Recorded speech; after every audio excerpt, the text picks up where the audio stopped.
সমগ্র দুনিয়াটা যদি আল্লাহর কাছে মশার পরের সমান দাম হতো, তাহলে কোনো বেদিন খোদাদ্রোহী আল্লাহ এক ঘোট পানি পান করতে দিতেন না। আপনি মনে করেন পানি সস্তা, ঠিক না? কি হ্যাঁ, কিছু বুড়ারা এখনো জিন্দা আছে, ঠিক না? 30 বছর আগে যদি বাংলাদেশে বলা হইতো যে এই দেশে পানি কিনা খাইব, তো উনিও মনে হয় হাসতো ওই সময়, ঠিক না? কি হাসতেন না? যে দেশের মানুষ 24 ঘন্টা পানির মধ্যে ডুবে মরে, ওই দেশের মানুষ আবার পানি কিনা খাইব, ঠিক না? এখন কিনা খান না, খান না। হ্যাঁ, এটাই সত্য। মশার পুরের সমান দাম যদি হইতো, শিক্ষিত সমাজ বলবে হাইড্রোজেন আর অক্সিজেন মিলাইলে পানি হয়ে যায় পানি। আমিও বলি হয় পানি, কিন্তু আপনি হাইড্রোজেন আর অক্সিজেন মিলাইয়া 1 মাস খায়া দেখেন, বাংলাদেশে কোনো হাসপাতাল তৈরি হয় না আপনাকে আজিমপুর যাওয়ার থেকে বাঁচাবে। আপনাদের এখানে তো আজিমপুর নাই, আমাদের ওদিকে আজিমপুর আছে, ঠিক না? আপনাকে এখানে কোনো না কোনো কবরস্থান হবে, ঠিক না? আছে না? আপনাদেরটার নাম কি? কবরস্থান, ঠিক না? আপনি হাইড্রোজেন অক্সিজেন মিলাইয়া 1 মাস খায়া দেখেন, আপনাকে বাংলাদেশের কোনো হাসপাতাল কবরস্থানে যাওয়ার থেকে বাঁচাইতে পারবে না। যদিও আল্লাহর পানির ভিতরে হাইড্রোজেন অক্সিজেন আছে, অক্সিজেন আর হাইড্রোজেন মিলাইলে পানি হয়, কিন্তু আপনার হাইড্রোজেন আর অক্সিজেনের ভিতরে আরেকটা জিনিস নাই, যেটার নাম হায়াত, জীবন, ওটা নাই। আল্লাহর বর্ষিত পানির ভিতরে ওই তৃতীয়টা মিলানো আছে, যেটার নাম হায়াত। ওয়া আনজালনা মিনাস সামাই মাআন তাহুরা লিনুহইয়া বিহি বালদাতাম মাইতা ওয়া মিনাল মাই কুল্লু শাইইন হাই। আল্লাহ বলে ওই পানির ভিতরে আমি হায়াত রাখছি, হায়াত। ওই পানি দ্বারা সব জিনিসকেই আমি জীবিত করি, জীবিত। ওই পানি দুনিয়ার কোন টেকনোলজি দিয়ে বানানো সম্ভব না। এই জন্যই আল্লাহ ঘোষণা দিয়েছেন, সমগ্র দুনিয়ার দাম যদি আল্লাহর কাছে একটা মশার পরের সমান হতো, লাউ কানাতিদ দুনিয়া ইনদাল্লাহি দানা আবাউদা মা সাকা কাফিরান শুরবাতা মা। কোন বেদিনকে আল্লাহ 1 ঘোট পানি পান করতে দিতেন না। বিজ্ঞান এখন মানতে শুরু করছে আস্তে আস্তে, যদিও আমরা না মানি, কিন্তু বিজ্ঞান অনেক কিছু মাইনা নিছে। এখন আস্তে আস্তে মানতে শুরু করতেছে বিজ্ঞান। আগে বিজ্ঞানেরও থিওরি ছিল দুনিয়া জগৎটা এমনি এমনি হয়েছে, এখন বিজ্ঞানও এই কথা স্বীকারোক্তি দিতে শুরু করছে। শুরু করে নাই, দিয়েই দিছে যে না, এটা একা একই হইতে পারে না। অনেক কিছু তারা মানতে শুরু করছে। আগে আমরাও হাসতাম, আমাদের লোকজন এখনো হাসে যে সমগ্র জগৎটা মিজানের পাল্লায় একটা ডিমের সমান। তো অনেকে উক্তি যুক্তি করে তাইলে এই পাল্লাটা রাখছে কোথায়, কিন্তু এখন বিজ্ঞান স্বীকার করতে শুরু করতেছে যে সম্ভব। সৌর জগতের নিচে, সৌর জগতে মহাদেশ আছে 100 কোটি। আমাদের দুনিয়াতে যেরকম মহাদেশ আছে, আমাদের গ্রামের মতো কিন্তু সৌর জগতের গ্রাম এত ছোট না, কয়েকটা বাড়ি মিলায় না। বুঝে আসছে? আমাদের সৌর জগতের যেই গ্রামে আমাদের দুনিয়াটার বাস, ওই গ্রামটা এত ছোট, সৌরজগতের সবচেয়ে ছোট গ্রাম। কিন্তু এতটুকু লম্বা, যদি যান্ত্রিক কোন একটা জিনিস তৈরি করেন, সেকেন্ডে 3 লক্ষ কিলোমিটার যাবে। কত? তাইলে আমাদের গ্রামের এই মাথা থেকে ওই মাথায় যাইতে 1 লক্ষ আলোক বর্ষ লাগবে, 1 লক্ষ। এটা হলো সৌরজগতের সবচেয়ে ছোট গ্রাম। তারপরে ইউনিয়ন, তারপরে থানা, তারপরে জেলা, তারপরে দেশ, তারপরে মহাদেশ। 100 কোটি মহাদেশ আছে, যেটা বিজ্ঞানীদের ভাষায় সুপার ক্লাস্টার বলে। এই 100 কোটি সুপার ক্লাস্টার মহাদেশ প্রথম আকাশের সামনে একটা বিন্দুর মতো ছোট বলে, বিন্দুর মতো। এটা বিজ্ঞানের কথা বলতেছি আমি, বিজ্ঞানের কথা, বিজ্ঞানের কথা। এখন বিজ্ঞানও মানতে শুরু করছে। এই সমগ্র জগৎটা মিজানের পাল্লায় একটা ডিমের মতো, ডিমের মতো। ডিমে আল্লাহর তৈরি, আল্লাহ তার তৈরি। কে তৈরি করছে এটা? কি না আপনি আর আমি তৈরি করছি? আপনি নিজেকে নিজে তৈরি করছেন? কে তৈরি করছে? আল্লাহ, আল্লাহ, আল্লাহ, আল্লাহ তৈরি করছে এটাকে। এটা আল্লাহর দান। এটার অস্তিত্ব আল্লাহ দিয়েছেন। বিনা আল্লাহ মানুষকে বুঝাইতে চাইতেছে, মানুষ তুইও সুখ চাস, শান্তি চাস, আমিও তোর সুখ চাই, শান্তি চাই। তুইও মরার পরে সুখ চাস, আমিও তোর জন্য সুখ চাই। যদি সুখ না চাইতাম তাহলে একটা হাদিস আপনাদের সামনে তুলে ধরি। মানুষকে বানানোর পরে ফেরেশতা আল্লাহকে বলছিল, আল্লাহ আমাদের দুই দফা, দফা বুঝেন তো কি, দুটা দাবি, ঠিক না?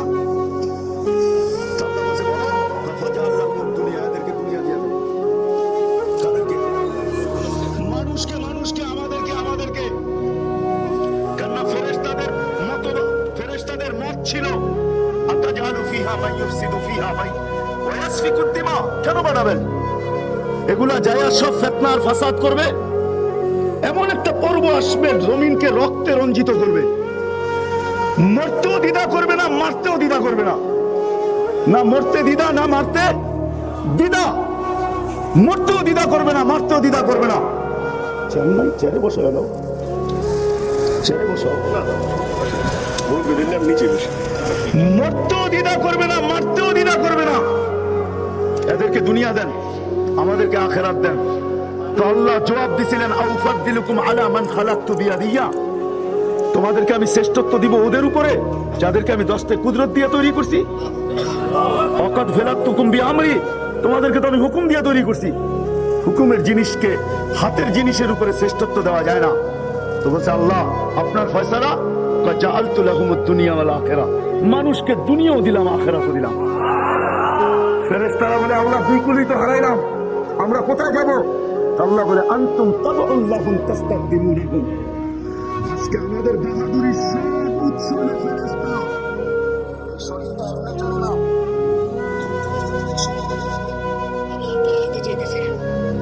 এটা শুধু শুধু চলতেছে না। বিজ্ঞান আজ পর্যন্ত চোখে দেখার মতো কোনো উপাদান পায় নাই, যদিও এক চোখে 13 কোটি ক্যামেরা, 13 কোটি। দুই চোখে 26 কোটি ক্যামেরা। কয়টা? এইটাই কয়টা ক্যামেরা? হ্যাঁ কয়টা? একটা ক্যামেরা আপনার চোখে 13 কোটি করে, 26 কোটি ক্যামেরা, 26 কোটি। এতটুকু একটা জায়গায় এটা, এইখানে দেখার কোনো উপাদান নাই। আর্টিফিশিয়াল চোখ কবে তৈরি হয়ে যেত? কানের ভিতরে শোনার কোনো উপাদান নাই, গলার ভিতরে বলার কোনো উপাদান নাই। সব কুদরতের খেল চলতেছে, কুদরত খেলতেছে, আল্লাহর কুদরতের খেল। আজকে তো আপনার আমি ভাবি আমি বুঝি এমনিই বাহাদুর। না না না না, বুঝলেন না। যুবকের যৌবনের বাহাদুরি তার নিজের না, তার বাহাদুরি তার নিজের না। গড গিফটেড, আল্লাহ দিছে বিদায় বাহাদুরি, আল্লাহ চালাইতেছে বিদায় চলতেছে। এইখানে কুদরত বৈশা দেখতেছে, দানা পর্যন্ত কন্ট্রোল করে। এটার দ্বারা বোঝা যায় আল্লাহ আখিরাতে আমাদেরকে সুখ দিতে চান। কিন্তু আল্লাহ বলে তুমি যে জায়গায় চাও ওই জায়গায় নাই। তুমি দৌড়াইতে পারো, এটা তোমার শুধু ভাবনা হইতে পারে, ভাবনার দোকায় তুমি বাঁচতে পারো। আজকে আমরা ভাবনার দোকায় আছি, ভাবনার দোকায়, শুধু ভাবনার দোকায় দৌড়াইতেছি। সাফা সাফা তারা ইদান কাশাফাল গুবারু। হ্যাঁ দিন বেশি দূরে না, লাশ হইতে দেরি, কানে ধ্বনি আসতে দেরি হবে না। আয়সা জিজ্ঞাসা করবে ফেরেশতা, আইনাল ইশতিগাল, ও ব্যক্তি তোর ব্যস্ততা কোথায়? কোথায় ব্যস্ততা? ফেরেশতাই জবাব দিবে। আবার আয়সা জিজ্ঞাসা করবে, আইনাল আমাল, তোর আশাগুলো কোথায়? আবার ফেরেশতা নিজেই জবাব দিবে, ইনকাতাতিল আজাল অনকাতাতিল আমাল, তোর আশা শেষ, তোর বয়স শেষ, আশা শেষ। ব্যস্ততা কোথায়? তারপরে ফেরেশতা জবাব দিবে, সালাল ইশতিগাল, ব্যস্ততা শেষ। তারপরে বলবে, আইনাল আমওয়াল, তোমার অর্জন কোথায়? অর্জন, অর্জন বোঝেন? না না না না না না, শুধু সম্পদ না, হাজারো অর্জন আছে মানুষের জীবনে। কেউ খেলতে খেলতে খেলতে খেলতে কি অলরাউন্ডার, ঠিক না? কি হ্যাঁ কি? কেউ বানাইতে বানাইতে বানাইতে বানাইতে বানাইতে বানাইতে বানাইতে বানাইতে কি বিল গেটস, দুনিয়ার সবচেয়ে বড় ধনী, ঠিক না? কেউ শিক্ষিত হইতে হইতে হইতে হইতে বিদ্যাসাগর, ঠিক না? কেউ সম্পত্তি বানাইতে বানাইতে বানাইতে বানাইতে সারা দুনিয়ার সবচেয়ে বড় জমিদার, ঠিক না? কেউ মেকআপ করতে করতে করতে রূপচর্চা করতে করতে করতে বিশ্ব সুন্দরী, ঠিক না? এরকম হাজারো একজন লাশ হওয়ার সাথে সাথে ফেরেশতা জিজ্ঞেস করবে আইনাল, না না, জিজ্ঞেস করবে জিজ্ঞেস করবে সালাল ইস্তেগফার, আইনাল আমওয়াল, অর্জন কোথায়? তোমার অর্জনগুলো কোথায়? কোথায় পিএইচডি, কোথায় সিএইচডি, কোথায় এফসিপিএস, কোথায় প্রফেসর? তোমার বিশাল বিশাল ডিগ্রি কোথায়? তোমার পদের চারটা কোথায়? আইনাল আমওয়াল। তারপরে বলবে সাহাবাতিল আমওয়াল, সব তোমার হাত ছাড়া, সব অর্জন হাত ছাড়া। বাকিয়াতিল আমাল, আমল তোমার সাথে আছে। বিধায় আমি শেষ জায়গায় চলে আসছি বেরে দোস্ত, আসলে বস্তুর ভিতরে রাখা নাই। যদি সুখ শান্তি যেটা আশা ওটা বস্তুর ভিতরে থাকতো, তাইলে মনে হয় ঐশীর মা বাবার চেয়ে সুখী এই ঢাকা শহরে কেউ হতো না। ছিলেন ঐশীকে, ছিলেন আপনাদের চেয়ে বহু দূরে। ওই এলাকায় আমি বড় হয়েছি, ওই এলাকায় শান্তিনগর এলাকায়। আমি থাকি খিলগায়, আমি বড় হয়েছি শান্তিনগর এলাকায়। আমি চিনি ঐশীর বাড়ি, ওই ফ্ল্যাট চিনি আমি বড়ই তো হয়েছি এখানে। এখনো পুরান ঐতিহ্য অনেক আমার চোখের সামনে ভাসে। প্রতি মাসে 1 লক্ষ টাকার বান্ডেল, বিলাসবহুল গাড়ি আর বিলাসবহুল বাড়ি। তাইলে ওর মা বাবার চেয়ে সুখী কেউ হইতো না।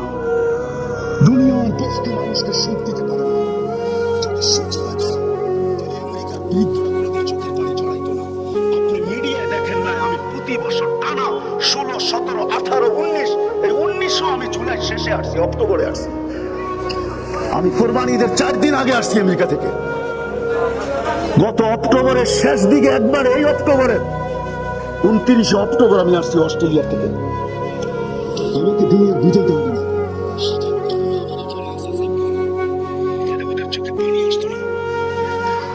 সন্তানকে যখন দেখে যে মা বাবাকে কোলে কোলে গাড়িতে উঠাইতেছে, তাইলে ওইখানে বৃদ্ধ মহিলা পুরুষ চোখে পানি আনতো না, সজোরে কাঁদতো না। ওকে জিজ্ঞাসা করা হলে কাঁদো কেন? বলে দেখো তোমাদের শিক্ষা কি। ছোট্ট ছেলের মাকে ছোট্ট ছেলের মতো করে কোলে নিয়ে উঠে গাড়িতে বসাইতেছে। আফসোস, আমার সন্তান কোথায় আছে আমিও জানি না। শুধু বৎসরে 2 দিন সন্তানের চেহারা দেখা মিলে, একদিন মাদার ডে, একদিন ফাদার ডে। একদিন মার জন্য একটা কেক, একটা দিন বাপের জন্য একটা কেক। আমরাও আমাদের সমাজকে এটাই দিতে চাইতেছি, ঠিক না? ঠিক না? যার কারণে আমাদের সন্তানও এরকম। আশা করছি আমি সব জায়গায় ওই সন্তান, ওই সমাজ লাগানতি সমাজ। আপনি সোনা দিয়ে রাস্তা বানাইতে পারেন, সবার ঘরে সোনার প্লেট হইতে পারে, সবার বাড়িগুলা সোনার হইতে পারে। উন্নতি একতলা কেন, জাপানের মতো 4তলা রাস্তা হইতে পারে, উন্নতির উচ্চ শিখরে হইতে পারে। কিন্তু সমাজ হবে লাগানতি। যেই সমাজে মা বাবার ইজ্জত নাই, ওই সমাজ লাগানতি সমাজ। আল্লাহ রসুল বলছে, আল্লাহ রসুল, যেই সমাজে মা বাবার ইজ্জত নাই, ওই সমাজ লানতি সমাজ, লানতি সমাজ, লানতি সমাজ, লানতি সমাজ। যদিও বাংলাদেশ নড়ে চড়ে কিন্তু পড়ে না, সেটা অন্য কারণে। বিদায় আসেন, কথা কিন্তু শেষ। যদি চাই এই দুনিয়ায় সুখে বাস করতে, যদি চাই ওই পুরীতে যেখানে আল্লাহ আমাদের জন্য সুখের ব্যবস্থা করছেন, যদি চাই, তাহলে বস্তুর পিছে দৌড়ায় পাওয়া যাবে না। শুধু আর শুধু পাওয়া যাবে মুহাম্মদুর রাসূলুল্লাহ সাল্লাল্লাহু আলাইহি ওয়াসাল্লামের জিন্দেগির ভিতরে জিন্দেগি। আমি একটা উদাহরণ দিয়ে শেষ করব। একটা, এই এলাকায় যতগুলা বাড়ি আছে, চাই ভাড়াটিয়ার বসবাস হোক, চাই বাড়িওয়ালার বসবাস হোক, ওই ঘরের তুলনা করেন যেই ঘরে স্বামী স্ত্রীর জীবন চলতেছে এক কাপড়ে, ওই ঘরের তুলনায় আপনাদের ঘরে কত গুণ বেশি আসবাবপত্র আছে বলেন? কত গুণ বলেন? হয়তো বাড়িওয়ালারা বাড়ির ভিতরে বসে আমার কথা শুনতেছে, খুব কম বাড়িওয়ালাই হবে এখানে আসছে। বলেন কত গুণ বেশি? কিন্তু আমি দেখাই, ওই এক কাপড়ে যে সুখ ছিল, আপনার আমার ঘরে সুখ কতটুকু? এক কাপড়ে যা ছিল, নামাজের সালাম ফিরাই তো উঠা দৌড় দিত।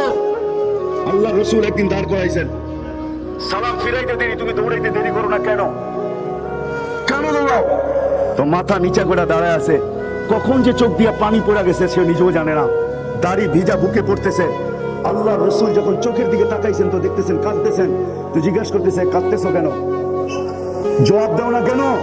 তো সাহাবী রসুল মনে মনে ভাবতেছে জবাব যা দিব, ইয়া রসুল আল্লাহ এখন তো আমার চোখে পানি, জবাব শোনার পরে দয়ার নবী আপনার চোখেও পানি আসবে। জবাব দিতেছে ইয়া রসুল আল্লাহ, এক কাপড় করে আমি পড়ে নামাজ পড়তে আসি, আমার স্ত্রী নিজেকে কুটায়া ঘরের ভিতরে বসায় রাখে, আপনি সালাম ফিরান আমি দৌড়ে চলে যাই, দাঁড়ানোর সুযোগ হয় না আমার কাছে, আমি দৌড়ে চলে যাই, খুলা দেই, নিজেকে উলঙ্গ ঘরের এক কোনায় গুটায় রাখি, আমার স্ত্রী এটাকে পড়ে নামাজ পড়ে, জবাব শুনতে দেরি, আল্লাহর চোখের রসুলের চোখে পানি আসতে দেরি হয় নাই। আল্লাহ রসুলের মাথা নিচা হয়ে গেছে যে তোর এই ভেদ আমি বাহির করলাম কেন? ওই ঘরের সুখ দেখেন, ওই ঘরের সুখ, স্ত্রীর স্বামীর গলা ধরে বলতেছে আমি জান্নাতি, হাসতেছে আর বলতেছে, হাসতেছে আর বলতেছে আমি জান্নাতি। বলছে কি করে? বলছে সবরের জীবন চলতেছে, আমি তোমার কাছে কোনোদিন চাহিদা রাখি নাই, আর তুমি যে আরেকটা কাপড় আনতেছো না এটার জন্য কোনোদিন ঝগড়া বা অভিযোগও করি নাই।